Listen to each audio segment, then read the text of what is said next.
Salut à toutes, salut à tous, bienvenue dans ce dossier spécial intelligence artificielle de Tech Café. Vous n'êtes pas dans un épisode hebdomadaire qui vous donne l'actu chaude, donc si c'est ce que vous attendiez, écoutez plutôt le précédent épisode de Tech Café. Mais si vous vouliez en savoir plus sur l'intelligence artificielle, vous êtes au bon endroit, à moins que vous n'ayez pas écouté la première partie. Et pour des raisons évidentes de compréhension, on ne peut que vous inviter à remonter quelques épisodes plus haut. Il y a un dossier complet où vous avez toute une rétrospective de l'arrivée des algorithmes d'intelligence artificielle. On a parlé de trucs qui sont absolument pas audibles normalement, mais qui sont pourtant parfaitement compréhensibles. On a parlé des tenseurs, de rétropropagation, des raisons de convolution. Vraiment, allez écouter cet épisode de Tech Café pour bien comprendre de quoi il s'agit et profiter pleinement de cette seconde partie. Comme la première partie et comme la plupart des épisodes de Tech Café, cette seconde partie a été écrite et préparée par Guillaume Poggiaspala, que j'ai l'immense plaisir de retrouver pour cet épisode. Salut Guillaume, comment vas-tu ? Mais ça va très bien. Je suis Guillaume Vendée, ravi de vous accueillir à nouveau dans cet épisode de Tech Café. Je me dois, avant de vous laisser découvrir le second volet de cet épisode, de ce dossier, vous rappeler que vous pouvez nous soutenir sur Patreon, patreon.com/techcafé. Ça vous permet de contribuer durablement au podcast et de profiter en plus, en petit bonus, du flux du podcast privé sans la pub. Je vous invite évidemment à réagir sur techcafé.fr dans les commentaires qui accompagnent la parution de ces épisodes et sur le serveur Discord de Tech Café, techcafé.fr/Discord. Bien entendu, on compte évidemment sur vous pour faire savoir au monde entier, n'ayons pas peur des mots, à quel point Tech Café est un podcast génial en déposant un avis sur Apple Podcast ou sur Podcast Addict. Guillaume, tu nous as laissé dans une situation absolument haletante avec la fin du dossier, de la partie 1 de ce dossier sur l'intelligence artificielle. Comment ça marche ? Il est grand temps que tu nous dises tout ce qu'il nous manque de savoir et ça va nous amener jusqu'à nos jours, j'ai l'impression. Ben oui, mais c'est le but, oui, le suspense était insoutenable, n'est-ce pas? Previously on Tech Café. Bah évidemment. Ben, dans la première partie, on s'est attaché à partir de la base, donc le neurone, voilà, et à construire avec des réseaux qui permettent déjà de bien belles choses, on l'a vu, puisque certains sont capables de calculer votre prime d'assurance et d'autres peuvent repérer votre chat partout, où qu'il soit dans Google Images. Mais bon, oui, je sais, je vous l'avais promis. Le but était de mieux comprendre aussi les modèles de langage. On parle plus que de ça en ce moment, voilà, ChatGPT par-ci, par-là. Alors ok, on va rentrer dans les entrailles de GPT, des GPT, de tous les GPT, mais avant ça, on va devoir faire quelques étapes. On a vu les réseaux feed-forward, on a vu les réseaux de convolution, et aucun de ces réseaux n'est vraiment adapté à l'analyse de texte, l'analyse du langage naturel. Parce que bon, c'est quoi un réseau feed-forward ? C'est, voilà, tu prends un vecteur de longueur fixe, en entrée, tu le colles en entrée, voilà, ça mouline, et ça sort de l'autre côté, ça crache un vecteur en sortie de longueur fixe, pas forcément la même. Mais finalement, ça, c'est pas très adapté à l'analyse de texte où tu as des mots qui se suivent. Le texte, c'est souvent moins cadré, les phrases sont d'ailleurs de longueur variable. Si tu fais dans la traduction, par exemple, tu sais pas du tout quelle sera la longueur de la phrase traduite. Et puis en plus, le texte, c'est typiquement une suite de données temporelles, tu vois. Une série de mots qui viennent dans un ordre précis, l'un après l'autre, et le sens que prend une phrase dépend de cet ordre. Donc il se déduit en fait petit à petit, au fur et à mesure que les mots s'égrènent. Donc il y a plein d'autres choses comme ça, évidemment, ce sont des séries temporelles. Donc la suite des notes d'une musique, c'est comme ça, l'historique des mesures d'un capteur, c'est comme ça, le cours de telle ou telle action, c'est comme ça, etc. Donc ces séries étant chronologiques, leurs propriétés dépendent de leur histoire. Et donc idéalement, pour les analyser, il faudrait conserver une trace, une mémoire de ce qui s'est passé. Et c'est exactement pour ça qu'on a inventé les réseaux de neurones récurrents. Alors, un réseau récurrent, c'est un réseau qui va lire séquentiellement les données d'une série temporelle. Donc les données les unes après les autres. Les données, c'est vraiment ce que vous voulez. Effectivement, ça peut être des notes de musique, alors vous les aurez encodées, bien entendu, comme d'habitude, sous forme de vecteurs, sous forme numérique. Mais en fait, c'est ce que vous voulez. C'est des mots, des notes de musique, des cours d'action, ce que vous voulez. En tout cas, vous lisez donc les valeurs les unes après les autres, elles se suivent. Et à chaque étape, en fait, un réseau récurrent va produire un vecteur en sortie, donc comme ce qu'on a déjà vu. Mais ce vecteur va aussi être réinjecté à chaque pas à l'intérieur du réseau de neurones en entrée. Donc à chaque pas, le réseau lit la donnée, et après, donc il lit la donnée d'après, l'une après l'autre, et il calcule la sortie non seulement en fonction de l'entrée, mais aussi en fonction de son propre état antérieur. De cette manière, il maintient une mémoire de ce qui s'est passé tout au long de sa lecture. Donc un exemple simple, évidemment, Pourquoi c'est pertinent? Si on prend le début de phrase « Batman est un comics 2 », donc si le réseau lisait juste chaque entrée, il lirait Batman, puis il lirait il lirait 1, il lirait comics, puis quand il arrive sur 2, qu'est-ce que tu veux qu'il dise? D'un comics de quoi? Comics de qualité, un comics de merde, il sait pas. Maintenant, s'il a une mémoire de ce qu'il a vu avant, il se souvient qu'il a vu Batman et comics, donc il y a des chances qu'il puisse deviner que le mot suivant, ça a des chances d'être d'ici. Okay. Donc un peu plus précisément, un réseau récurrent, c'est un réseau qui maintient un vecteur d'état caché qui encode sa mémoire. Donc ce vecteur d'état, il est mis à jour à chaque lecture, à chaque pas, en fonction de l'entrée actuelle et de son état à l'étape d'avant. Donc la sortie du réseau, elle va dépendre de ce vecteur d'état, qui lui-même dépend de l'état d'avant, qui lui-même dépend de l'état d'avant, et ainsi de suite.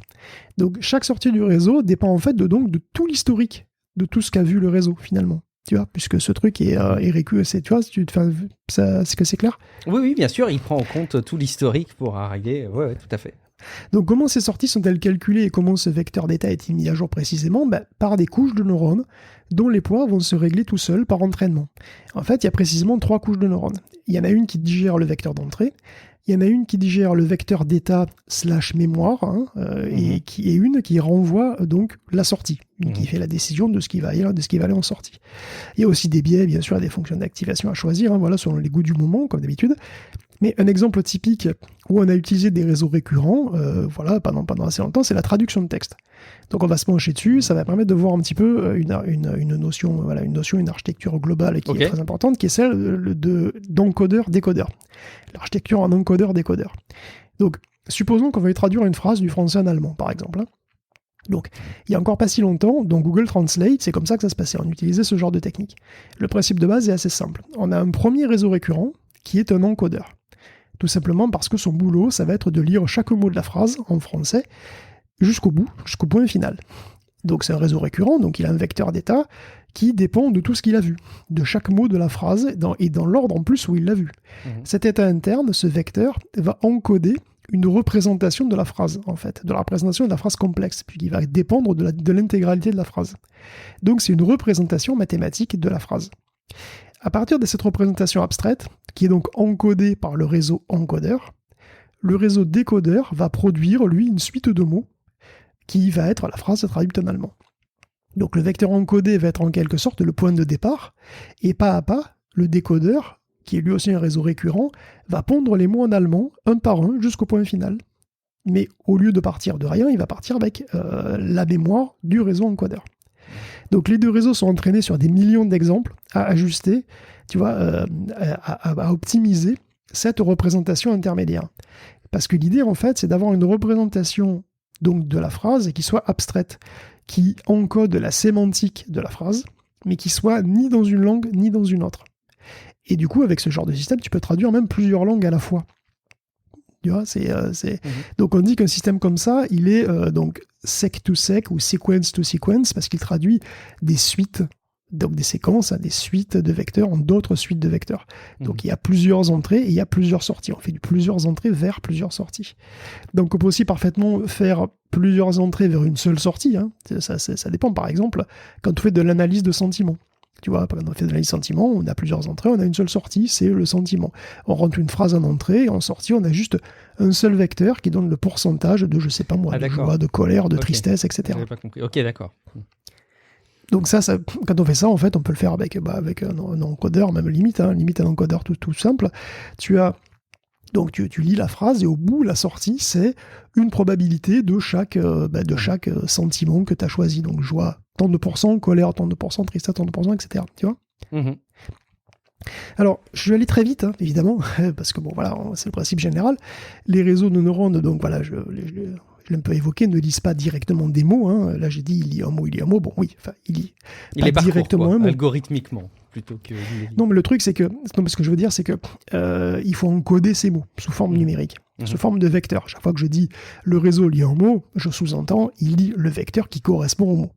Il ne manipule que des nombres. Mais justement...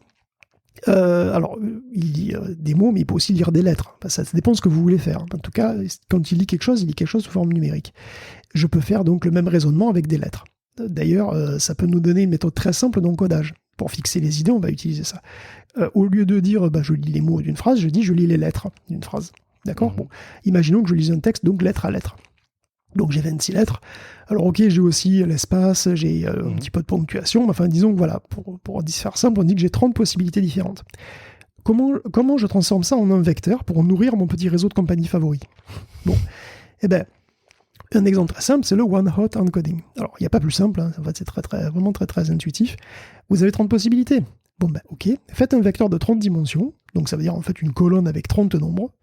Vous mettez des zéros partout. Vous avez 30 zéros, voilà, ou une colonne de 30 zéros. Et le A, c'est quoi ? C'est la première lettre. Bon, ben, le vecteur qui correspond au A, c'est 1 sur la première position et 0 partout ailleurs. Okay. Le B, c'est la deuxième lettre. Bon, ben, vous mettez 1 en deuxième position et 0 partout ailleurs. D'accord. Le C, voilà, le 1 en troisième position, etc., etc., etc. C'est facile, hein ? Ouais. Et maintenant, ben, vous avez une représentation vectorielle avec vos colonnes de nombres. Voilà, c'est des vecteurs qui représentent chacune des lettres. Okay. Ainsi que voilà, bon, l'espace, etc. Et donc maintenant, vous pouvez créer un réseau récurrent qui mange un vecteur par lettre. Et vous pouvez vous amuser à lui attribuer plein de neurones dans chacune des couches que j'ai décrites là, juste avant, dans votre réseau récurrent. Et vous pouvez lui demander de sortir un vecteur de longueur 30 qui donnera la lettre suivante, en fonction des lettres qu'il a vues passer, par exemple. Alors votre vecteur, ben, il va lire donc les lettres et il pourra donner une distribution de probabilité de quelle lettre devrait suivre. Ouais, okay. Et en fait, c'est même relativement simple, puisque si vous avez 1 en première position, vous savez que c'est un A.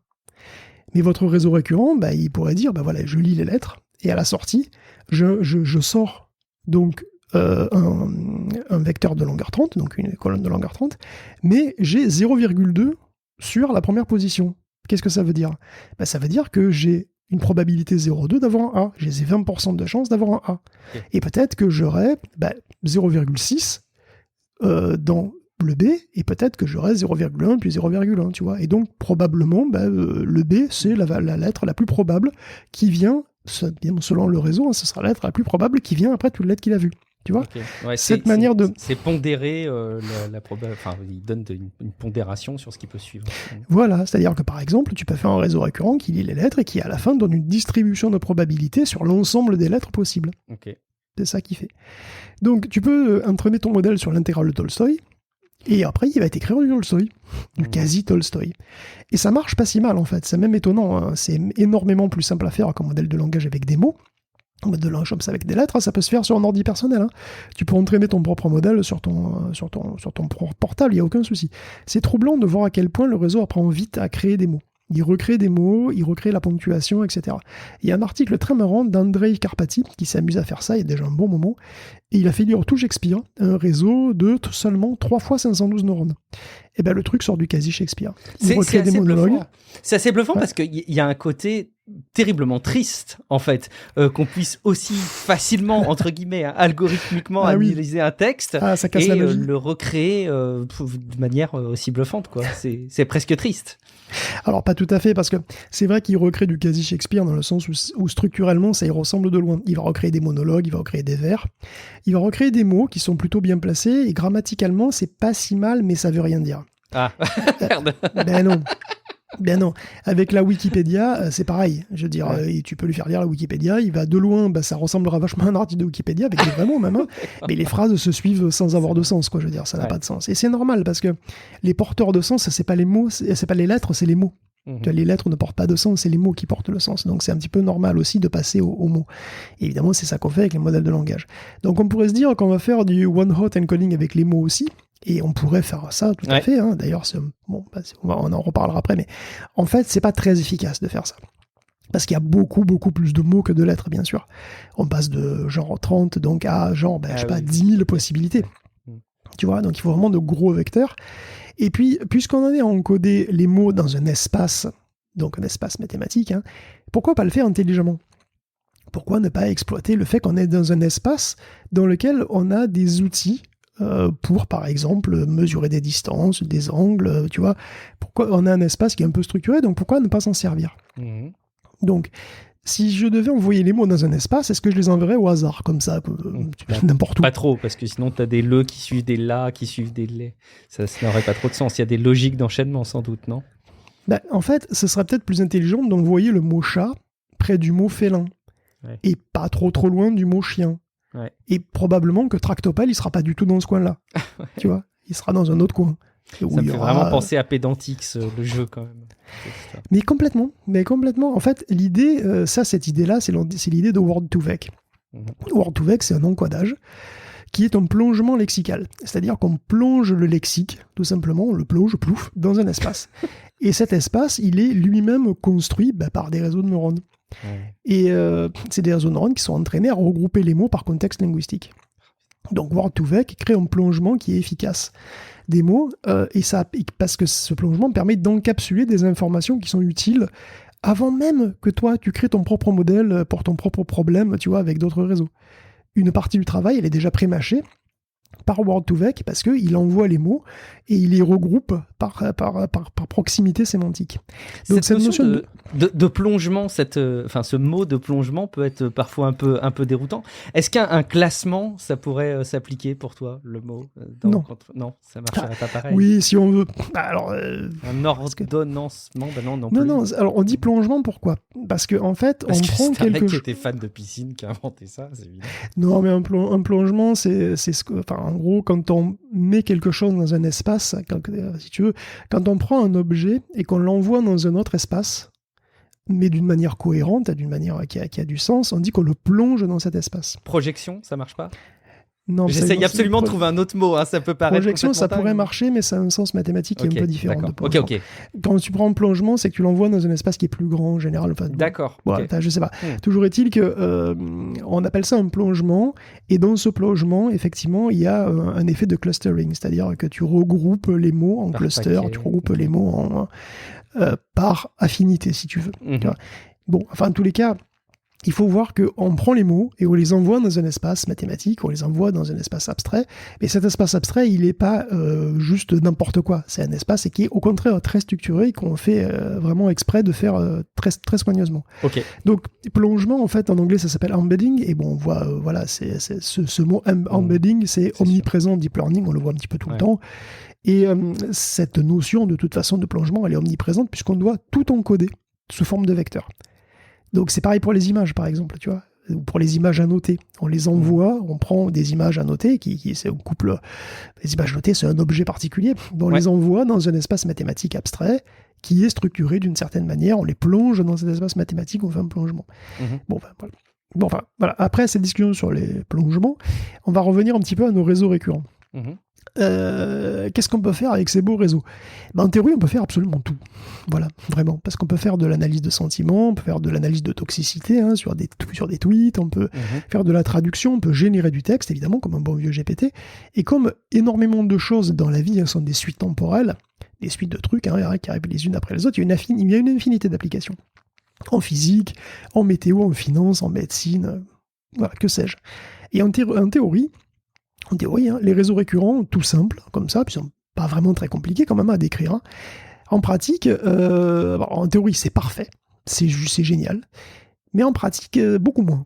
Alors, parce qu'ils ont un gros souci, ils ont la mémoire courte. Pourquoi est-ce qu'ils ont la mémoire courte ? En théorie, ils ont forcément la mémoire de toute la suite. Mais dans la vraie vie, on n'a pas des nombres de précision infinis. Comment entraîner un réseau de neurones récurrent, au fait ? Comment on fait ? Eh bien, on fait une rétropropagation. Comme avant, on rétropropage à travers les couches, sauf que, comme les sorties dépendent aussi des étapes d'avant, il faut faire non seulement une rétropropagation dans le réseau, dans les couches du réseau, mais aussi une rétropropagation dans le temps. Il faut propager l'erreur dans le temps. C'est-à-dire qu'on repropage l'erreur jusqu'à l'étape d'avant, puis l'étape d'avant, et idéalement jusqu'au début de la lecture. Ça multiplie d'autant plus les ressources qui sont nécessaires, finalement. Ça se cumule à chaque fois. Tout à fait. Donc forcément, c'est plus de calcul. Donc déjà, effectivement, c'est long. Et ensuite, les contributions des erreurs deviennent de plus en plus petites. À tel point que, avec des machines normales, avec des précisions finies, qu'est-ce que tu veux faire ? On a des précisions finies sur les machines de calcul. Du coup, cette précision, les erreurs deviennent trop petites. Donc, en fait, on perd leur trace, tout simplement. Et donc, si on perd la trace de l'erreur, on ne peut plus apprendre. la mémoire des états antérieurs se perd et le réseau peut plus apprendre. Donc l'Alzheimer des réseaux récurrents, c'est quelque chose qui est bien connu et depuis assez longtemps. Et donc on a imaginé du coup des variantes de ce réseau récurrent qui tentent de résoudre le problème. Et en 97, on a vu arriver les cellules LSTM pour ça. Alors les LSTM, ça veut dire Long Short Term Memory. Donc je dis cellule LSTM parce que c'est vraiment une cellule, dans le sens, il faut imaginer un bloc dans lequel il y a pas seulement un vecteur d'état caché comme les réseaux récurrents standards, mais en plus il y a un état mémoire, qui est un état mémoire qu'on met en considération à long terme. Un réseau récurrent, bon, c'était globalement un réseau feed-forward qui se mord la queue, quoi. C'est à peu près ça, c'est un Ouroboros du réseau feed-forward, donc il se mord la queue. Ça restait relativement simple. Là, on commence à être plus dans un réseau de neurones complexe. C'est plus trop tranquillou. Une cellule LSTM, c'est une architecture qui est beaucoup plus complexe, de plusieurs réseaux, de plusieurs couches de neurones qui travaillent ensemble. Le schéma d'une cellule LSTM fait peur. C'est horrible et ça paraît vraiment habitable. Et en fait, ça l'est un peu, mais pas autant que ce qu'on pourrait craindre. Tu me rassures. Déjà, le nom Long Short Term Memory, c'est un peu bizarre, non? Long Short Term, non? C'est long short term parce qu'elles ont une mémoire à long terme en fait. Donc c'est une mémoire. On va détailler, t'inquiète pas. On va détailler. Alors t'inquiète pas ou inquiétez-vous, je sais pas. Préparez-vous. Donc en fait, oui, comme je disais, en plus d'un vecteur d'état qui est récurrent, comme avant, on a un vecteur supplémentaire qui est un vecteur mémoire dédié. Mais c'est quoi une mémoire ? Donc le problème de l'état mémoire purement récurrent, on a dit, c'est qu'il ne sélectionne pas ce qu'il doit retenir ou pas. Il tente un petit peu de retenir tout le temps, et ça foire. Donc une mémoire, c'est un espace où on peut écrire des données qu'on veut explicitement garder, mais aussi un espace où on peut effacer des données dont on n'a plus besoin. C'est un petit disque dur en gros. Du coup, dans une cellule LSTM, on a plein de couches de neurones, dont certaines sont dédiées aux décisions qui concerne la mémoire. Elle décide de quoi faire de la mémoire. Donc on a une couche pour mettre à jour la mémoire, une couche pour aller chercher des choses en mémoire, et une autre pour virer des choses dont on n'a plus besoin. Donc traditionnellement, on les appelle des portes. Donc ce sont les input, output et forget gates. Bon, alors, on est dans les réseaux de neurones. Donc on les appelle des portes, mais c'est pas vraiment des portes comme on imagine au sens binaire, au sens logique. Tu vois, c'est pas vraiment ça. Ce sont des couches de neurones qui vont contrôler à quel point cette mémoire à long terme va contribuer au résultat final, à quel point l'entrée va se retrouver sauvegardée, tout ça avec des poids variables qui sont ajustés lors de l'entraînement, bien sûr. Tout ça, c'est des poids qui sont ajustables, qu'on peut apprendre, quoi. Donc, les portes vont pas aller écrire et effacer des cellules mémoire précises avec des 0 et des 1 comme dans un ordinateur. C'est pas comme ça que ça va se passer. En fait, ça va se faire de manière beaucoup plus souple, mais de manière beaucoup plus floue. Tu sais, c'est dans les réseaux de neurones, tout est un peu flou, comme ça.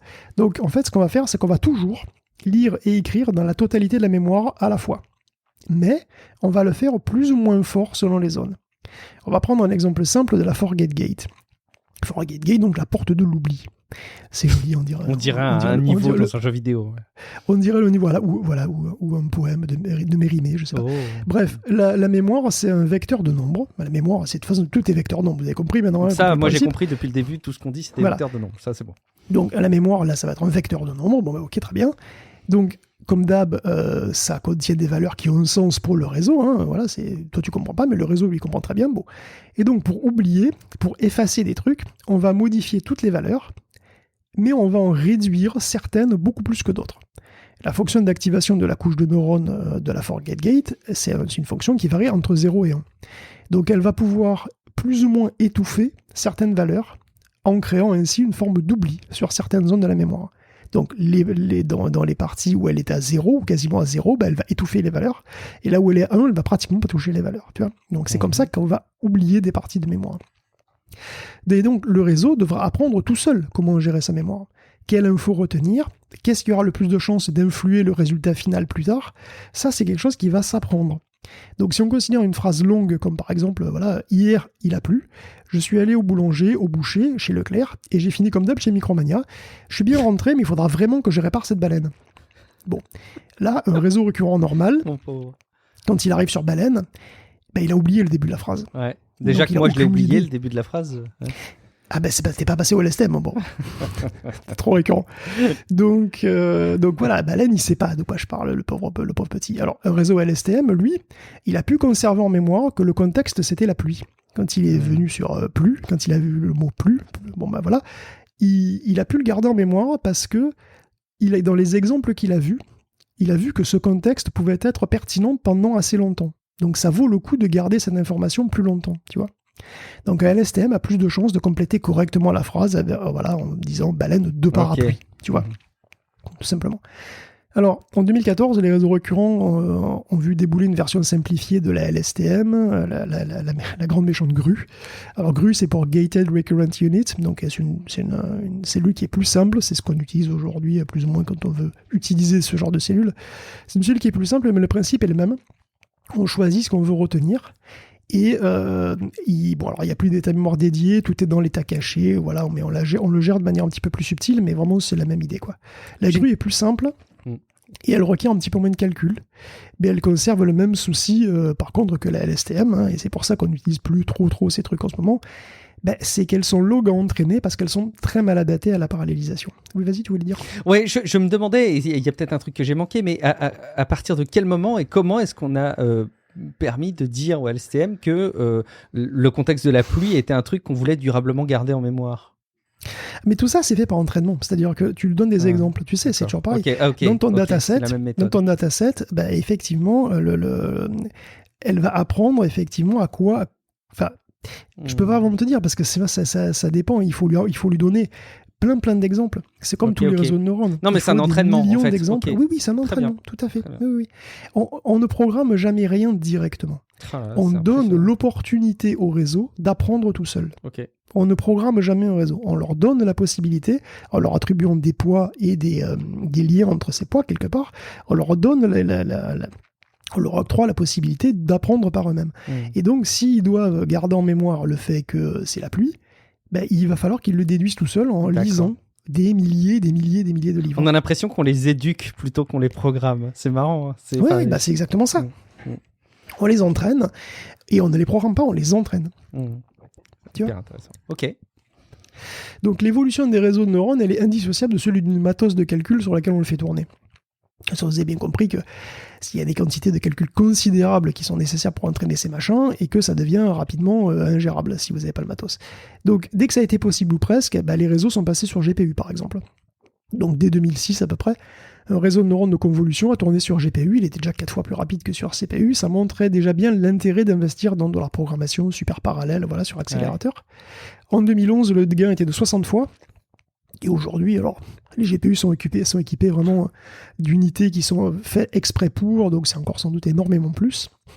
Mais bon, voilà. La puissance d'une GPU, ça vient de quoi ? Ça vient majoritairement du fait que c'est une machine parallèle. Une machine massivement parallèle avec des milliers de cœurs. Bon. Donc si tu as des réseaux feed-forward, c'est génial.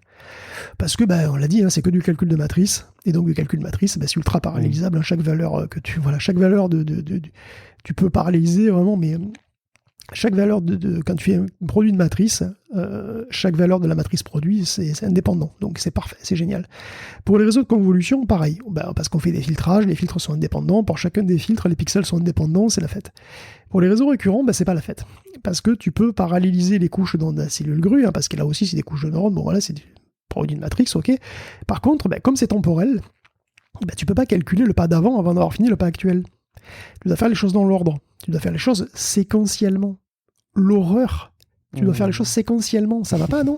C'est affreux, ça, de faire les choses séquentiellement. Allez, où la vision d'ensemble, enfin. Okay. Mais c'est affreux. Et c'est pour ça que les gains en vitesse sur les réseaux récurrents, quand tu utilises des GPU, sont pas très spectaculaires. Et c'est un énorme problème. Parce que si on a des modèles de langage aujourd'hui qui sont aussi incroyablement puissants, c'est parce qu'ils sont énormes. Et qu'ils ont lu un volume de texte énorme. Et c'est nécessaire, en fait, parce que les modèles trop petits ou qui ne sont pas assez entraînés ont tout simplement beaucoup moins de capacité. Mais bon, il faut juste pouvoir le faire matériellement.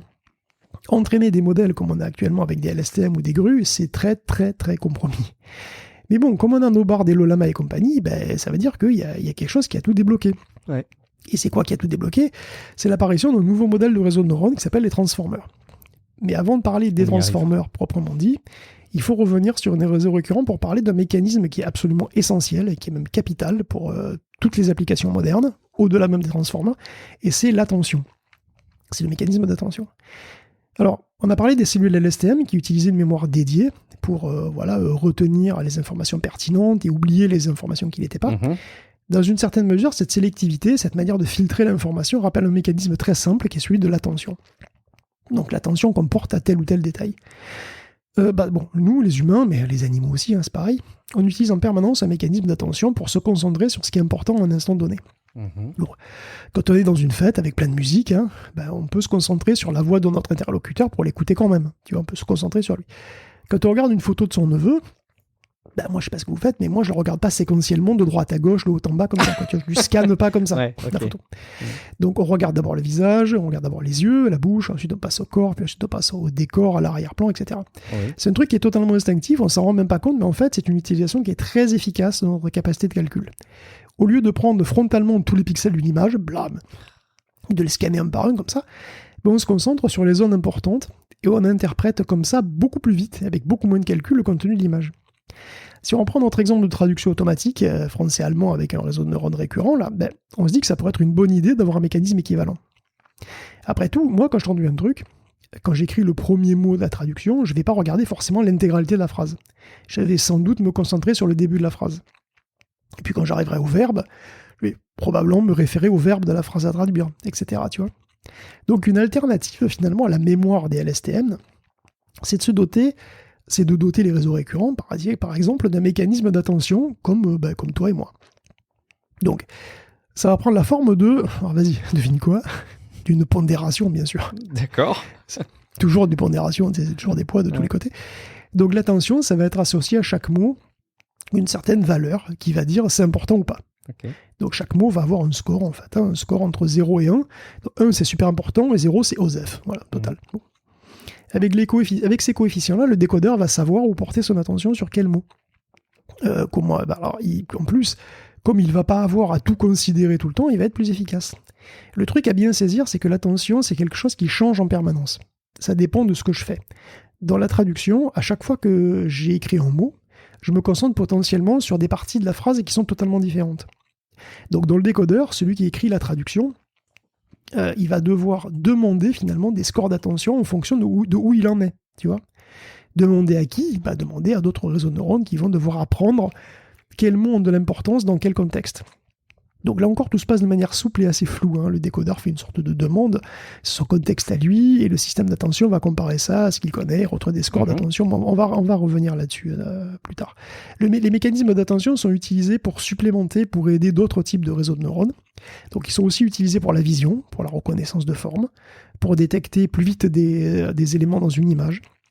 Donc par exemple, s'il y a plusieurs chiffres dans une image, le réseau peut s'aider d'un mécanisme d'attention pour se focaliser là où il faut pour les reconnaître plus vite. Tu sais qu'on a parlé de la reconnaissance de chiffres manuscrites là, dans le dernier épisode. En admettant que tu veuilles faire un réseau qui fait ça sur plusieurs chiffres, et que il faut qu'il localise les chiffres, tu peux entraîner des mécanismes d'attention à reconnaître les chiffres et à orienter le truc beaucoup plus rapidement. Tu vois. Une autre grande utilisation, c'est la transcription de scène, la description de scène. Donc, on a parlé de réseaux de neurones qui savent reconnaître que dans la photo, il y a un chien, un chat, ce que tu veux.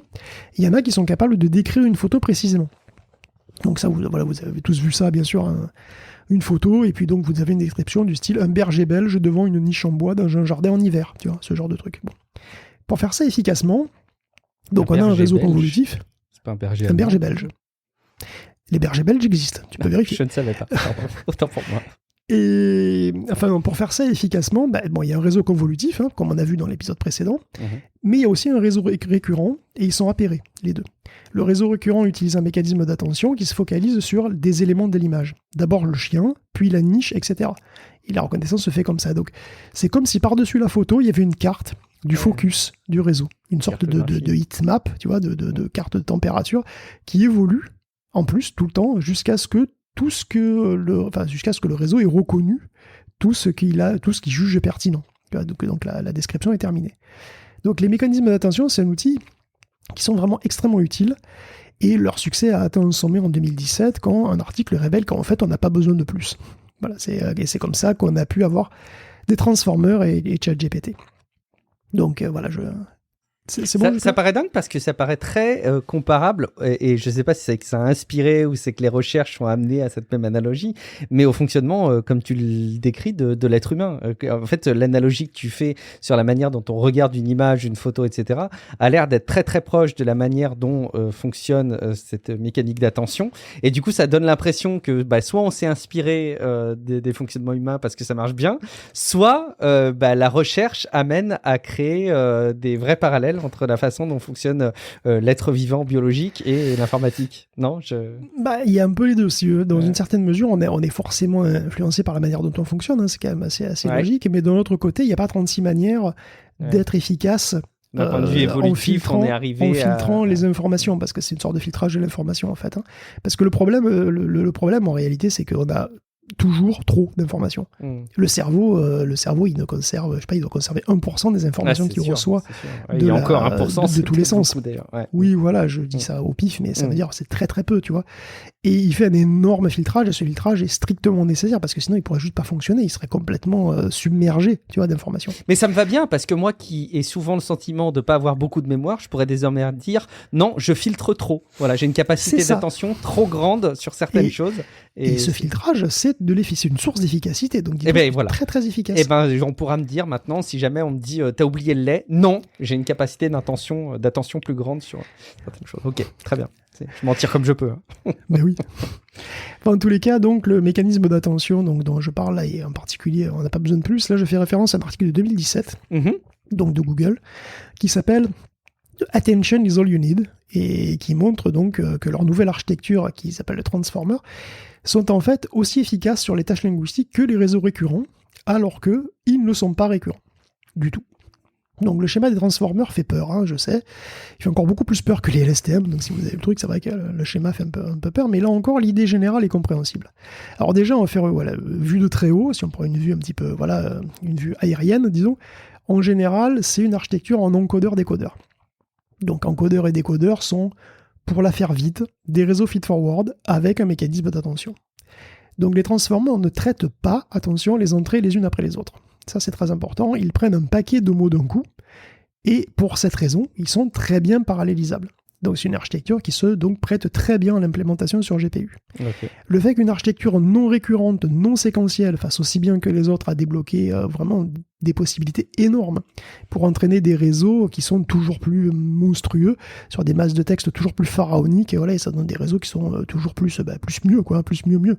Donc c'est vraiment, il faut pas sous-estimer le fait que cette parallélisation a vraiment débloqué des choses. Donc les modèles de langage ont des propriétés, des aptitudes qui émergent spontanément vers leur complexité. Donc, si on n'a pas des réseaux monstrueux, on n'a pas ces capacités, et donc on n'a pas ChatGPT. Voilà, tout simplement, ChatGPT, il est aussi issu de cette complexité monstrueuse.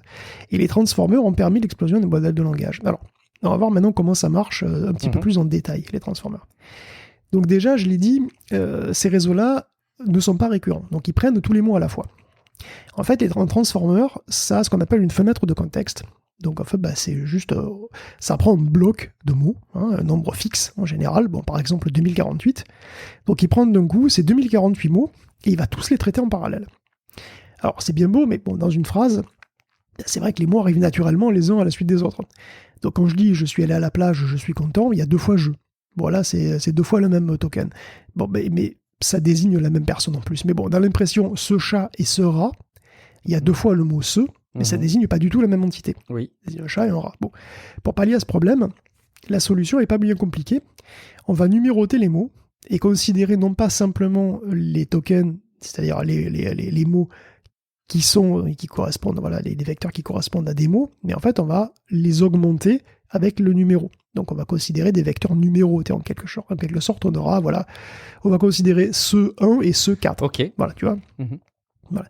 Ce sont les mêmes mots, mais ce ne sont pas les mêmes vecteurs. Tu vois. Parce que donc en fait, on peut tenir compte de l'ordre des mots en numérotant les vecteurs comme ça, en rajoutant les informations dedans.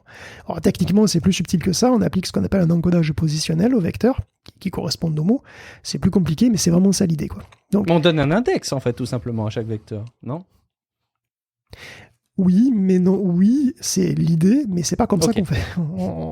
C'est pas comme ça qu'on fait. Ok. On fait ça d'une manière beaucoup plus compliquée en réalité. Ok. Mais bon, c'est vraiment inutile de cette technique. Mhm. C'est vraiment inutile de rentrer dedans. Donc, l'encodeur contient un réseau feed-forward. Donc voilà, maintenant on va s'intéresser à ce qu'on appelle le bloc encodeur. Donc, qu'est-ce qu'il contient? Donc, ce bloc encodeur, il va contenir un réseau feed-forward. Donc voilà, vous savez ce que c'est. Et ce réseau feed-forward va créer une représentation interne, abstraite, de l'intégralité des mots en entrée. Donc disons du prompt, si on pense à ChatGPT. Donc chaque mot du prompt est converti en un vecteur, comme d'habitude. Mais en plus, avant de se faire encoder par le réseau feed-forward, ces mots vont être enrichis par un mécanisme d'attention. Donc chaque mot va être pondéré, si on veut, par rapport à tous les autres mots du prompt. On va rajouter du contexte en quelque sorte, et insister sur certains mots plus que sur d'autres. Alors si je fais de l'analyse de sentiments, par exemple, que j'ai la phrase suivante. Hier, je suis allé au Monoprix et j'ai décidé de demander le divorce. Ben, clairement, pour déterminer le sentiment, tu vas plus te concentrer sur le mot divorce que sur le mot Monoprix. Ok. Tu vois, Donc, comment ça se passe un peu plus précisément? Alors, l'idée, c'est que le réseau qui fait le classement des sentiments, si on continue avec cet exemple, puisse se demander où mettre le focus. Alors, l'analogie classique, c'est que le système d'attention va se comporter un petit peu comme un moteur de recherche, ou comme une recherche dans une base de données.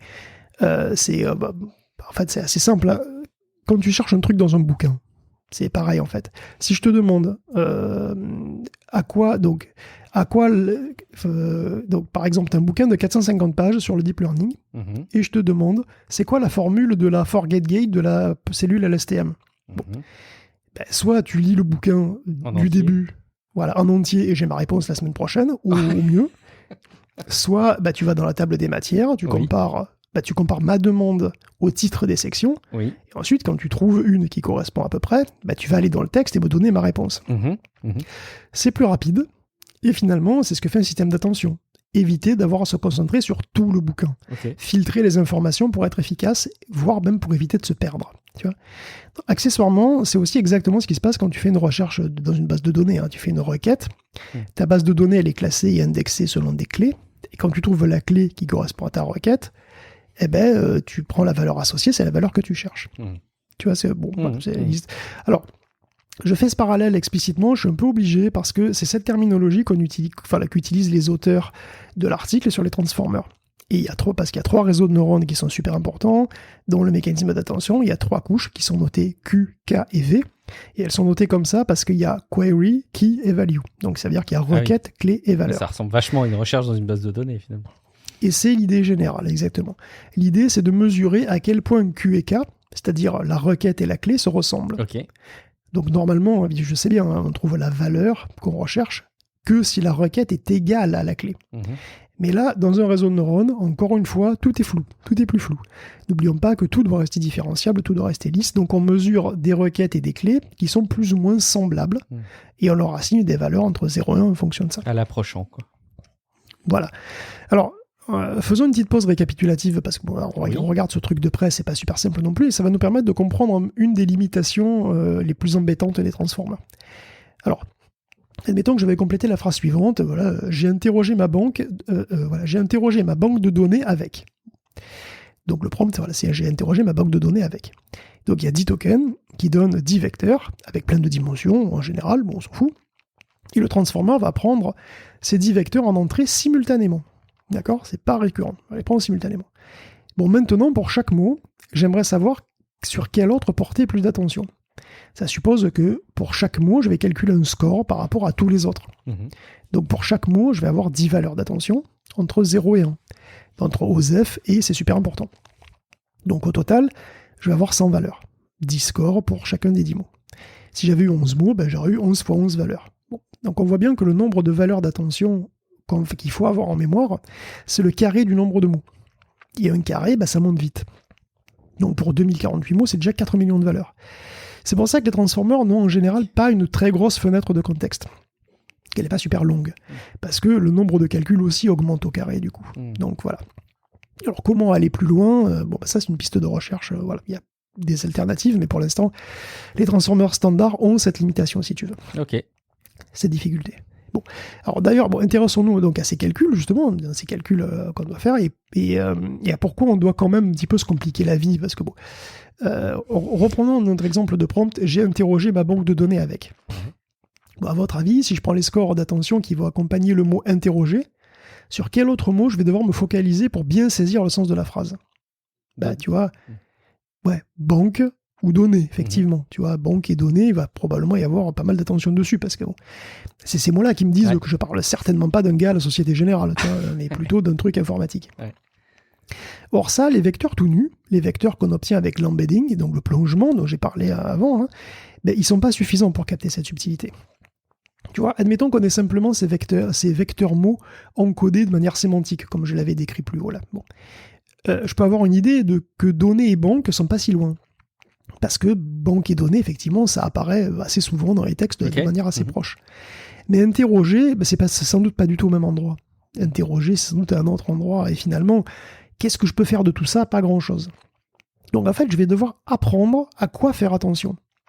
Apprendre que si banque est proche de données, alors interroger va devenir proche de SQL, tu vois, de MariaDB, de Oracle.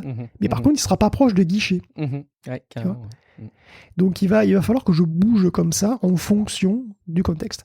Donc le vecteur mot interrogé devra se déplacer dans l'espace mental, si tu veux, du réseau, vers la zone sémantique qui regroupe les trucs informatiques, plutôt que les trucs qui regroupent les trucs bancaires. Tu vois. Et c'est pour ça qu'on doit rajouter des couches de neurones qu'on puisse entraîner. Et ce sont ces fameuses couches Q, K et V. Les vecteurs issus des couches Q et K, soit query et key, vont être comparés, et comme on est dans un réseau de neurones, cette comparaison prend une forme probabiliste. En fait, les valeurs données par Q et K donnent une sorte de tableau de score qui va servir à enrichir, donc à déplacer, si on veut, ces vecteurs mots du prompt, qui vont donner la valeur V.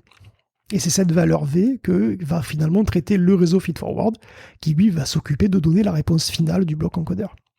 Donc une autre manière de le voir, si ça vous parle pas trop, je comprends très bien, voilà, c'est pas évident, donc une autre manière de le voir, c'est celle d'un filtre. En fait, tous les mots de la fenêtre de contexte, tous les mots qu'on a dans le prompt, tous les mots de la fenêtre de contexte vont se retrouver filtrés en fonction de l'attention qu'on doit porter à chacun. La suite du traitement se passe sur les données filtrées. Et en fait, comme avec les filtres pour les réseaux de convolution, les filtres d'attention au départ sont aléatoires. Et ils se règlent tout seuls, petit à petit, au fil de l'entraînement. Tu vois ? Je sais pas si c'est plus clair comme ça. Oui, c'est plus clair pour moi, mais les deux restent quand même assez abscons à intégrer quand même à l'oral, je pense. Je sais qu'on a passé beaucoup de temps sur le mécanisme d'attention, mais c'est vraiment le plus important dans un transformer, parce que sinon, finalement, c'est un feed-forward. C'est vraiment ce qui fait le transformer, quoi. Donc, la couche d'attention plus le réseau feed-forward, c'est ce qu'on appelle un bloc de transformer. Donc là, j'ai décrit un bloc encodeur. Le bloc décodeur n'est pas très très différent, on ne va pas revenir dessus, c'est un peu voilà. Traditionnellement, on utilise d'ailleurs potentiellement que l'un ou l'autre ou les deux. On va utiliser seulement un encodeur si on fait de la compréhension de l'analyse de texte, comme font Bert ou Roberta. On a seulement un décodeur quand on fait de la génération de texte, comme GPT, comme Llama ou Palm, etc. Et on a les deux quand on fait de la traduction de texte. Et c'est ce que fait T5, par exemple. Okay. Donc, le bloc que je viens de décrire, on peut en empiler autant qu'on veut. C'est ça qui est fou. On peut en avoir 12, on peut en avoir 40. On peut avoir 40 blocs encodeurs empilés.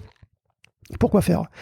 Parce qu'à chaque fois, on va avoir une représentation encore plus abstraite, encore plus complexe, qui permet de faire des analyses encore plus poussées. Et la seule limite, c'est la puissance de calcul et la mémoire. Donc, autre détail, le mécanisme d'attention que j'ai décrit là, c'est ce qu'on appelle une tête d'attention. Parce que voilà, c'est comme si on avait une tête avec des yeux qui se focalisent sur un endroit comme ça, tu vois, une tête. Mais en pratique, on a toujours plusieurs têtes. Pourquoi on a toujours plusieurs têtes ? Parce que selon à quoi on s'intéresse dans une phrase et pourquoi, on portera son attention sur divers trucs. Tu vois ? Donc si je dois compléter une phrase en faisant des rimes, c'est typiquement un truc qu'on peut demander à ChatGPT, ça va faire un poème. Bon si je dois faire des rimes, il va falloir que je porte mon attention simultanément sur la terminaison, par exemple, des mots, mais il faut quand même que je fasse toujours attention à quelle personne je fais référence quand je choisis mon verbe, etc. Donc finalement, tu vois, je vais avoir deux têtes. Si je dois adopter un style particulier, je vais porter mon attention encore sur autre chose, tu vois. Donc c'est assez naturel d'avoir plusieurs têtes d'attention pour plusieurs demandes possibles, quoi. Il y a une limite technique aujourd'hui au nombre de têtes qu'on pourrait appliquer ? Chaque tête, En fait, chaque tête. Parce que spontanément, ça donne correspond... l'impression que ça augmente drastiquement la complexité à chaque fois, quand même. Ça multiplie, tout simplement. Là, j'ai dit qu'il y avait 3 couches QKV, grosso modo, avec. Alors, il y a d'autres. Il y a les fonctions d'activation, ce que vous voulez. Mais enfin, globalement, il y a 3 couches QKV dans un mécanisme d'attention. Si vous avez 2 têtes, vous aurez 2 fois 3. Couches comme ça, vous aurez 2 QKV, ou si vous avez 3 coups de tête, vous aurez 3 couches QKV, donc vous aurez, évidemment, vous aurez 9 couches si vous avez 3 têtes, etc. Tu vois. Donc tu multiplies, évidemment, ça complexifie encore beaucoup le réseau, mais ça permet aussi de lui donner beaucoup plus de précision. Alors, donc chaque tête, chaque tête crée des scores différents, bien sûr, et donc chaque tête a ses propres poids, et évidemment, ces poids doivent être entraînés, donc ça complexifie le réseau, c'est certain.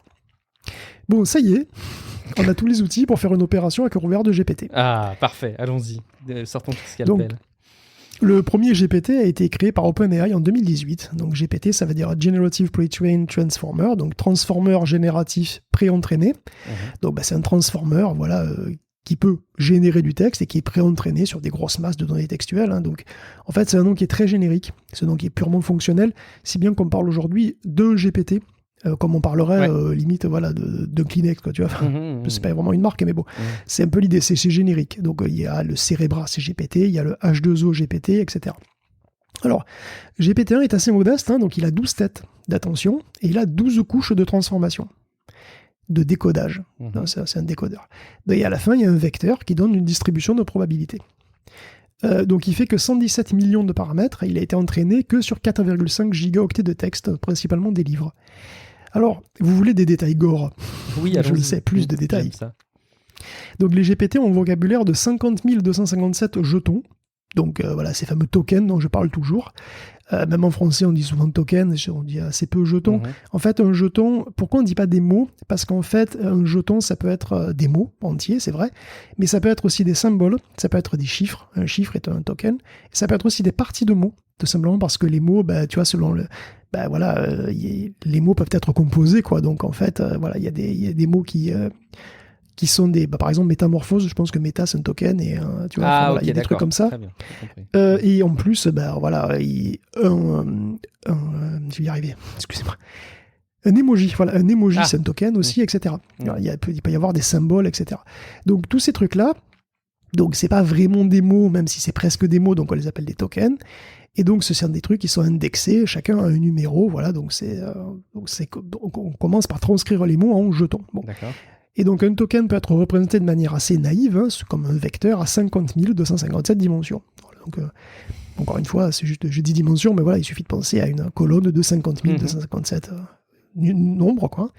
Et donc, on fait exactement comme on faisait avec les lettres, en one hot, c'est-à-dire qu'on fait un vecteur qui a 50 257 valeurs, qui contient que des zéros, sauf à un seul endroit, qui est l'index du token. Voilà. Alors, c'est assez dispendieux, je le reconnais comme représentation, mais ça va être utile plus tard, parce qu'on va faire en fait comme avec les lettres. On gaspille de l'espace, mais bon. Okay. Pour l'instant, oui, mais en fait, on ne va pas garder cette représentation très longtemps. En fait, tout ça, on va l'encoder dans un vecteur qui est beaucoup plus compact, qui fait que 768 dimensions. Donc, une colonne de 768 nombres, c'est là qu'on fait un embedding. L'embedding, il arrive là, en fait. Donc, cet embedding, il a fait 768 dimensions. Donc, du coup, ce sont des nombres qui sont pas des 1 et qui sont pas forcément ni des 0, ni des 1, ni des entiers. Ce sont des nombres, des nombres réels qui sont à l'intérieur. Là-dessus, on encode en plus la position dans la phrase. Et donc, ça donne un vecteur avec un encodage positionnel. Donc, on rajoute pas seulement le numéro dans la liste, c'est l'idée. Et chaque token du prompt, donc chaque vecteur, qui est devenu un vecteur de 770 dimensions, ça passe par une couche qui calcule l'attention. Donc c'est une attention qui ne porte que sur les tokens déjà présents dans la fenêtre de contexte. Parce qu'on rappelle, la fenêtre de contexte c'est 2048 mots, mais au début, je mets que le prompt. Tu vois, si mon prompt c'est je écris un poème sur machin truc, ça va pas prendre les 2048 trucs, donc on va prendre les 2048 premiers mots, et après le reste, c'est les tokens qu'on va compléter, tu vois, et qu'on complète au fur et à mesure. Donc les espaces vides dans la fenêtre de contexte vont être ignorés dans les calculs de l'attention. C'est pour ça qu'on parle d'attention masquée, de masked auto-attention, c'est-à-dire d'auto-attention masquée. Parce qu'en fait, le futur est masqué. Tu vois, on n'a que le présent, le futur est masqué. Bon, c'est pas très important. Donc alors c'est pas le cas avec une traduction par exemple, tu vois. Là on fait quand on fait de la génération, le futur est masqué. Quand on a une traduction, il y a rien qui est masqué. Tu vois, il y a pas de masked attention, on prend l'attention sur toute la phrase évidemment parce qu'on a besoin de toute la phrase pour traduire. Donc voilà. Donc là on écrit au fur et à mesure. Donc ensuite, chaque token passe par une couche feed-forward, comme on l'a vu, qui va lui donner un niveau d'encodage. Donc et donc l'ensemble de ces deux couches, donc la couche d'attention et la couche feed-forward, c'est ce qu'on appelle un bloc encodeur. Et ça, on va le faire 12 fois dans GPT-1, pour encoder toujours encoder plus d'infos sur la structure. Donc au bout de ces 12 fois, donc on a toujours un vecteur de taille 768, donc qui est un vecteur dans le plongement. Et ensuite, on va le rebasculer sous forme de token en one hot. C'est-à-dire, on va repasser à cette représentation où on a 1 à l'index et puis 0 partout ailleurs, tu vois. Sauf que, et c'est là qu'il y a la subtilité sympa, c'est que quand on va repasser dans cet autre espace, qu'est-ce qui va se passer? En fait, on va pas avoir que des 0 et 1 précisément à un endroit pour un mot particulier. Non, on va avoir une distribution de probabilité sur tous les mots du vocabulaire. Ok, d'où l'intérêt d'avoir ce truc qui paraissait un peu dispendieux, comme tu disais. Exactement, c'est-à-dire qu'en gros, au lieu d'avoir un seul mot, on va avoir une distribution de probabilité sur tous les mots, et après on va choisir. C'est-à-dire on va regarder quel est le mot le plus probable. Donc à l'index 1, le premier nombre, ça va être la probabilité qu'il faut rajouter au prompt le premier token. À l'index 2, c'est la probabilité qu'il faut rajouter le deuxième token, etc. Alors évidemment, le premier token, je sais pas, ça peut être démo, ça peut être je sais pas moi, piano, le premier token, je sais rien ce que c'est, tu vois, mais voilà, c'est comme ça que ça fonctionne. C'est vrai qu'on est en train quand même de toucher du doigt le pourquoi ça demande autant de ressources quand on commence à se représenter la masse de collections de nombres à gérer en permanence. Ça fait pas mal le nombre, c'est sûr. Donc là, vous avez donc votre colonne. Donc dans votre colonne, vous avez votre distribution de probabilité. Vous allez choisir. Donc, après, vous faites comme vous voulez. Vous avez la distribution, vous choisissez comme vous voulez. Et donc après, c'est là qu'interviennent tous les paramètres comme les top K, comme la température, etc. C'est là que ça intervient. C'est-à-dire, quel est le choix? Qu'est-ce que vous allez choisir? Vous avez un nombre vous avez un token, un mot qui est plus probable qu'un autre. Mais est-ce que vous allez systématiquement le choisir? Si vous faites ça, vous avez température 0, vous êtes déterministe. Si vous décidez de vous donner un petit grain de folie pour que votre génération soit plus créative, alors vous augmentez un petit peu la température. Et sur combien de nombres vous allez faire ça, quelle est la taille du sampling, c'est-à-dire est-ce que vous allez prendre les 10 mots les plus probables, ou les 30 mots, ou les 40 mots les plus probables. Voilà, tout ça, c'est des paramètres en plus qu'on peut régler dans GPT. Et dans tous les générateurs de texte, quoi. Donc c'est probable. On va choisir donc le mot comme ça, et après on va le rajouter au prompt, et puis on va refaire pareil. Donc on rajoute le mot au prompt, et après on refait encore pareil, on reprend le prompt complété et on le refait passer. Pas de couche d'attention, feed forward, couche d'attention, feed forward, voilà, comme ça 12 fois, et on refait. Et donc on génère un mot à la fois comme ça, et on parle de modèle autorégressif à cause de ça. Ça s'appelle un modèle autorégressif. Donc ça, c'est GPT-1. Rendez-vous compte. On se rend compte. Alors après, tu vas peut-être nous dire que les GPT suivants ont peut-être fonctionné de manière fondamentalement différente, mais quand on voit ça, on a du mal à concevoir le fait que, tu vois, on puisse avoir des réflexions autour de l'émotion, etc. Parce qu'on est quand même sur de la masse de calcul pas bête et brutale, mais c'est quand même assez dingue, encore une fois, de voir que ces calculs-là donnent des résultats aussi bluffants. C'est absolument dingue. Et que des produits de matrice. QKV, c'est des matrices, Feedforward, c'est des matrices, et que des produits de matrice. Que des gros produits de matrice. Et effectivement, GPT-2, il est quasi identique à GPT-1. On a juste plus de paramètres. On a 1,5 milliard de paramètres, et il est entraîné sur 40 gigaoctets de texte et 8 millions de documents venant de pages web recommandées sur Reddit. Donc GPT-2, il a été dévoilé en 2019, et c'est le premier qui a vraiment réussi à générer du texte convaincant, tellement qu'à l'époque, les auteurs ont eu peur de le mettre en libre accès. Je sais pas si tu te souviens. Ça n'a pas duré longtemps, mais oui, je me rappelle très bien. Ouais. Et en fait, il y aura plusieurs tailles de GPT-2. Donc toujours en gardant le même schéma, il y aura des GPT-2 avec 24 blocs de décodeurs, 36 blocs et 48 blocs de décodeurs. Donc GPT-2... celui dont ils avaient peur, là, c'était 48 blocs. Donc GPT-2 a une fenêtre de contexte de 1024 tokens. Donc je parle toujours de cette fenêtre de contexte, donc 1024 mots à peu près. Et ça va passer à 2048 avec GPT-3. Donc GPT-3 a 96 blocs décodeurs et 96 têtes. Mais le principe est exactement le même. Ok. On a des couches en mode attention, feed forward, etc., etc. GPT, c'est une énorme lasagne géante. c'est une lasagne monstrueuse. Un millefeuille. C'est vraiment ça. C'est vraiment ça qu'on a. Des pâtes, viande, c'est fou. Donc chaque bloc, il y a un petit peu de fromage à la fin parce que bon, il y a des trucs, mais franchement, c'est vraiment ça, quoi. Okay. Donc chaque bloc a lui-même 1,8 milliard de paramètres. Et donc, au total, le réseau a 175 milliards de paramètres pour GPT-3. Les GPT sont entraînés en mode non supervisé, donc on n'a rien à faire de spécial. Au début, le réseau est aléatoire. Les poids sont tous définis au hasard, n'importe quoi. Et ensuite, on lui montre des blocs de texte et on lui demande de compléter. Donc, il va se planter lamentablement. Donc, on fait une rétropropagation de ces milliards de paramètres à travers les 96 couches. Tu vois, on part par rétropropagation, on part du bout, on remonte les 96 couches comme ça. Et puis, on refait le prochain coup, il sera un petit peu moins neuneux. Voilà. Alors, évidemment, vous imaginez le nombre de calculs que ça représente. 96 couches, avec à chaque fois la couche de feed-forward, à chaque fois la couche de les 3 machins d'attention, etc. Bon. Il y en a 96 des têtes. Donc voilà, vous imaginez les nombres de calculs que ça représente. On peut comprendre que effectivement, ça consomme de l'énergie que de faire tourner ces algos-là, quoi. Ah voilà, et ça, donc l'entraînement pour GPT-3, si on peut en parler un petit peu, c'est 560 gigaoctets, c'est 400 milliards de tokens à peu près. Okay. Donc c'est du web en anglais, des grosses bases de bouquins, il y a la Wikipédia anglaise qui y est passée.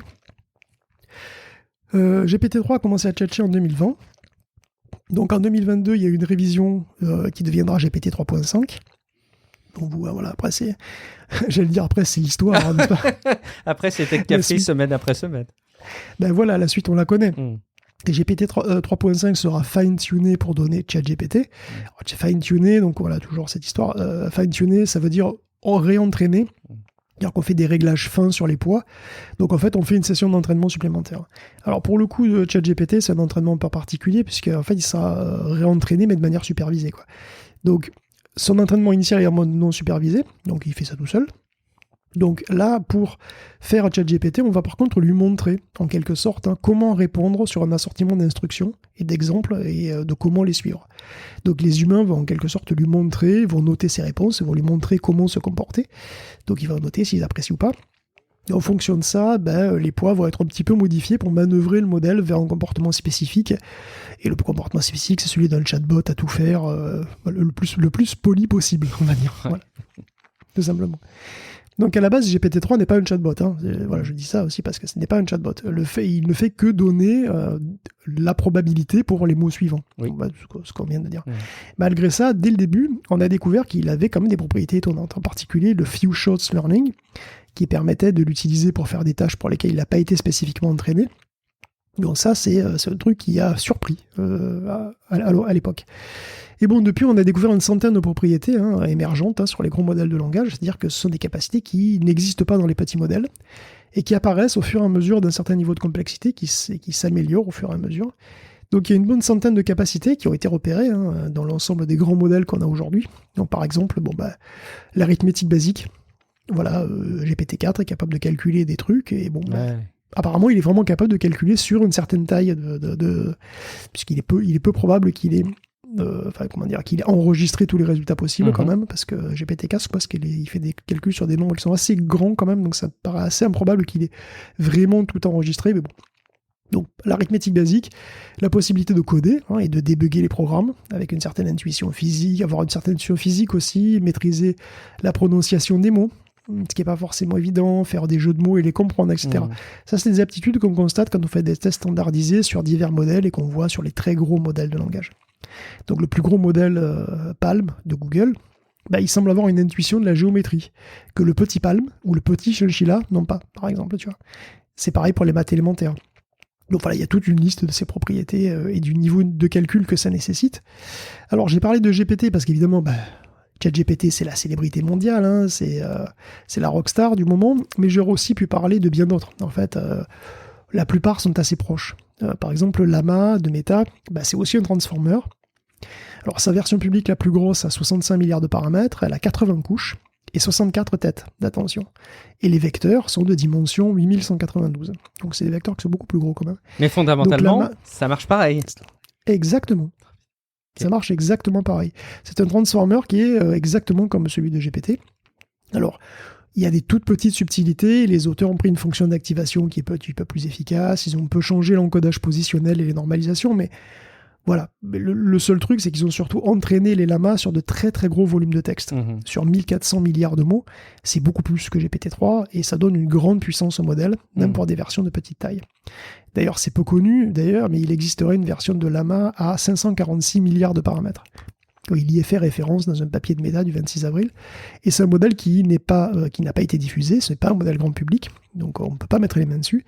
Et c'est probablement, je dirais, celui que Meta va exploiter commercialement. Je pense que c'est le GPT-4 de Meta. En fait. Et honnêtement, quand on voit les capacités de la version de 13 milliards de paramètres, qui est minuscule, celle d'une version à 500 milliards laisse rêveur. Mais bon, écoute... on peut terminer en parlant de modèles qui sont un petit peu moins connus, mais super importants, parce qu'il y a aussi ce brave BERT, dont pas grand monde ne parle, en tout cas plus trop, c'est dommage, BERT. Donc, BERT, c'est de Google, c'est un transformer aussi, et il est sorti en 2018, comme GPT. Alors, 2018, vous allez peut-être remarquer, c'est un point d'inflexion finalement pour l'analyse du langage naturel. C'est un petit peu comme 2011 pour la vision. Il y a eu AlexNet en 2011, ImageNet, donc c'est vraiment... c'était ce truc-là, quoi. C'était une sorte de date importante, et 2018, c'est une date importante pour les modèles de langage. Alors BERT, lui, comment dire, il a représenté l'état de l'art en matière de traitement du langage naturel, et il est d'un usage quotidien pour le grand public. Il a eu une influence considérable. Alors, BERT, lui, c'est des blocs encodeurs, plutôt que des blocs décodeurs. Mais dans les grandes lignes, ça se ressemble de toute façon, voilà, c'est assez proche. Donc il y a 12 blocs qui fonctionnent avec des attentions non masquées et bidirectionnelles. BERT, j'ai envie de dire BERT, ouais. C'est ça. BERT traite plutôt des phrases entières, parce que lui, son but, c'est pas de produire du texte, c'est plutôt de le modéliser. Donc la famille BERT est devenue un outil très très prisé, donc il est capable d'analyser les sentiments, par exemple. Il est aussi capable de filtrer les spams. Et puis il est capable de faire beaucoup plus que ça, puisque Google utilise BERT un peu partout, dès lors que tu fais une recherche. En fait, BERT comprend le langage mieux que n'importe quel autre modèle avant lui. Et il est capable d'encoder des phrases entières et de les projeter dans un espace où deux phrases sémantiquement proches seront géométriquement proches. Ok, oui, donc forcément pour un moteur de recherche, ça tombe sous le sens. Ouais. Eh ben oui, tu peux mesurer la proximité sémantique, c'est-à-dire tu peux mesurer à quel point le sens de deux phrases sont proches. Donc il peut résumer des textes aussi, il peut mettre en évidence des parties de texte qui répondent à certaines questions. Okay. Depuis 2018, Google fait de la recherche non plus sur des mots-clés ou sur du pattern matching, mais à partir d'une compréhension du sens du texte. Donc comment ça marche, c'est assez simple, puisque BERT peut donner une représentation mathématique de la requête qui comprend la sémantique. Eh ben, qu'est-ce que tu fais ? Toi, de ton côté, tu as une pile de pages web que tu dois indexer et retrouver. Tu vas tout simplement demander à BERT de créer une représentation pour chacune des pages que tu as recensées. Et puis, tu vas ensuite comparer les représentations des pages à celles de la requête. Et celle qui est la plus proche correspondra certainement à celle que tu recherches. Par ailleurs, dans Gmail, il faut aussi utiliser BERT quand tu as des réponses suggérées. BERT et ses descendants sont beaucoup utilisés par Google. Et en fait, Google utilise de l'IA depuis 5 ans. Et donc, nous aussi, en fait, tout le temps, sans même vraiment en avoir conscience parfois. Et c'est quand même fou que, aujourd'hui, ils ont l'image des losers face à OpenAI. C'est quand même assez terrible. Ça montre à quel point, d'ailleurs, ils ont dû changer fondamentalement ce qui fait tourner Google, d'ailleurs, parce que c'est une indexation des pages qui n'a rien à voir, finalement. Ça n'a absolument rien à voir. Et effectivement, ça a été un gros changement. Ouais. Et en fait, la philosophie... trop pénalisé la qualité de la recherche sur Google, en fait. Non, mais le but, c'était même de l'augmenter. Oui, bien sûr, qu'elle a été augmentée. Le truc, c'est que Google a toujours eu dans l'idée de faire de l'IA qui ne se voyait pas. C'est-à-dire, pour eux, l'IA devait être invisible et améliorer ce qu'il y avait déjà en restant invisible, en restant le plus discrète possible. Et c'est exactement l'inverse qui se passe aujourd'hui. C'est-à-dire que l'IA, on voit qu'elle, en fait. Tu vois, c'est le chatbot est au centre, on voit qu'elle. Mais c'était pas du tout le but.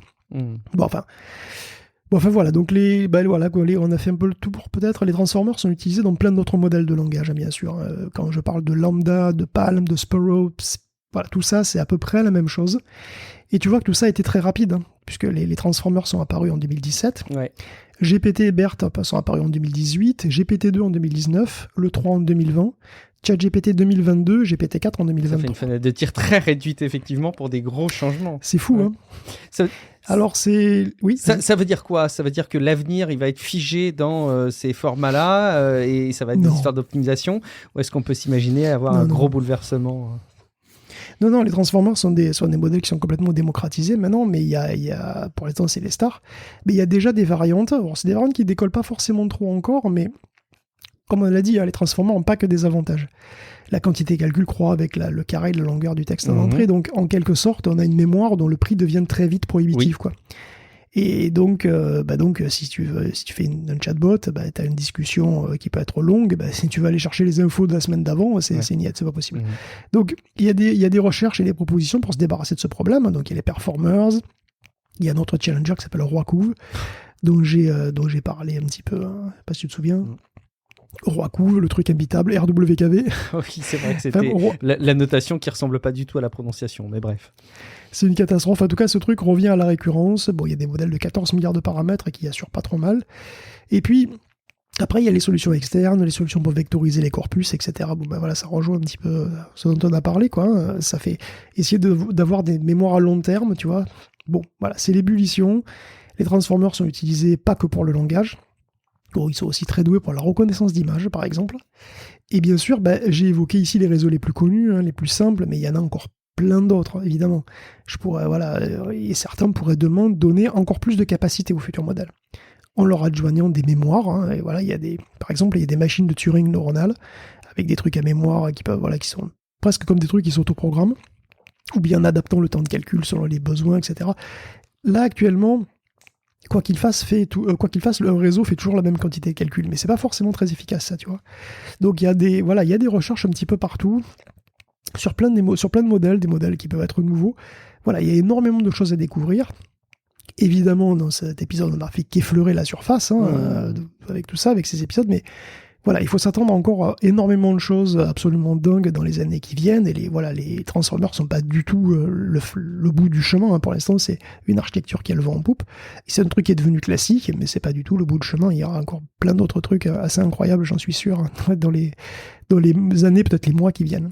Je trouve que c'est vraiment marquant avec cette seconde partie de considérer le fait que on est vraiment sur du calcul, comme je te l'ai dit tout à l'heure et comme tu le reconfirmais tout du long, et on est très très loin d'être dans de la conception d'être supérieurement intelligent. Enfin voilà, ça marche. Par contre, remarquablement bien, et du coup on peut presque arriver à se poser une question qui est presque philosophique, mais dans quelle mesure est-ce que le monde est mathématique, ou est-ce que c'est la meilleure représentation qu'on en fait sur le plan universel? En gros, est-ce qu'on est en train de soulever le fait que notre fonctionnement il est encore plus mathématique qu'on ne le pensait, tu vois? Est-ce que l'intelligence telle qu'on la concevait en tant qu'être humain, elle n'est pas encore plus basée sur les nombres que ce qu'on pouvait penser au départ? Bon, évidemment, je fais beaucoup de projections là. C'est vraiment de la philo. Hein. Ouais, c'est vrai que, néanmoins, c'est vrai que ces trucs fonctionnent mieux que ce qu'on imaginait. C'est ça. Je pense que tout le monde a été surpris de l'efficacité des trucs. Il émerge de gros modèles de langage, enfin pas des usages, mais des comportements qui émergent, des gros modèles de langage qui ont surpris, comme tu le disais tout à l'heure. Il y a quand même de quoi être interpellé finalement. Alors bon, on va pas imaginer qu'il y a de la conscience derrière tout ça, mais c'est quand même, ça laisse place à plus des réflexions philosophiques qu'autre chose. Bon, d'ailleurs, il y a Monsieur Phi qui s'intéresse énormément à ChatGPT et au modèle de langage, qui prend pas mal la parole dans ses dernières vidéos sur ces sujets-là et même sur les réseaux sociaux. Donc comme quoi, il y a peut-être des champs nouveaux qui s'ouvrent de réflexion et d'études qui sont parfaitement captivants. Mais je remarque encore une fois à quel point c'est vraiment des successions de masses de calculs, et voilà, tout ça fait suite à un historique qui est assez long mais qui s'est précipité et qu'on a vu dans cette seconde partie d'épisode. Trop bien, merci beaucoup Guillaume, j'ai adoré parcourir les nombres avec toi, avec ces deux parties. Je pense qu'on peut qu'inviter nos auditeurs peut-être à te poser des questions dans les commentaires sur techcafé.fr, dans les commentaires qui accompagnent la parution des épisodes. Vous pouvez aussi nous retrouver sur Discord, techcafé.fr/Discord, si vous avez des remarques, des réactions. N'hésitez pas à partager cet épisode et son grand frère, la partie 1, à votre entourage pour leur partager le fonctionnement de ces intelligences artificielles. Ça les démocratisera peut-être beaucoup auprès des destinataires. Et si jamais vous trouvez que le contenu qui a été apporté par Guillaume Poggiaspala en vaut la peine, je n'en doute pas une seule seconde, rendez-vous sur patreon.com/techcafé. Guillaume, merci beaucoup pour le travail de préparation de ces 2 dossiers de référence que je vais arriver à mettre en lumière d'une manière ou d'une autre sur le site internet. En attendant, est-ce que tu peux rappeler aux auditeurs où est-ce qu'on peut te retrouver ? Ah, mais j'ai déjà oublié, je suis trop récurrent. Ah, t'as une fenêtre J'ai pas assez d'attention qui n'est pas suffisante. Très bien, merci, bien joué. Bon, par contre, s'il y a des questions, effectivement, dans les commentaires, tout ça, on pourra évidemment les reprendre. Bon, si vraiment il y a beaucoup de questions, on pourra même faire un truc dédié, mais enfin, je pense une pas que ça FAQ partie 3. Voilà, s'il y a une FAQ à faire, on fera une FAQ. Sinon, effectivement, s'il y a des questions, où je pourrais, dans la mesure de mes moyens, essayer de répondre. Et dites-nous aussi si, comme moi, ça vous surprend ces comportements très mathématiques qui ont été décrits. Si vous partagez les réactions que j'ai mises là en fin d'épisode, je suis évidemment ravi. Je serais évidemment ravi d'en prendre connaissance. Je suis Guillaume Vendée et vous me retrouvez sur les réseaux sociaux de manière générale avec une fenêtre d'attention qui est très forte. Donc évidemment, je peux vite oublier des choses, ne m'en voulez pas.